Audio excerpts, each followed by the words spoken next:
If your mobile data stopped working, here's a quick guide to fix it. Start by making sure airplane mode is off.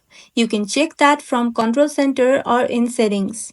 Next, head to Settings, then go to Cellular and make sure that cellular data is turned on. Also, scroll down and check that the apps you are using are allowed to use mobile data. Now, go back to the main settings menu and tap on General. Then scroll all the way down and tap on Transfer or Reset iPhone.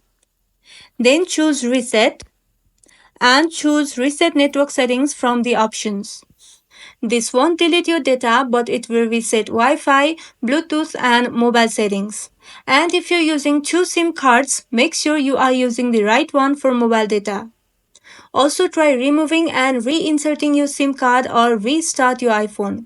And lastly, check for an iOS update in settings.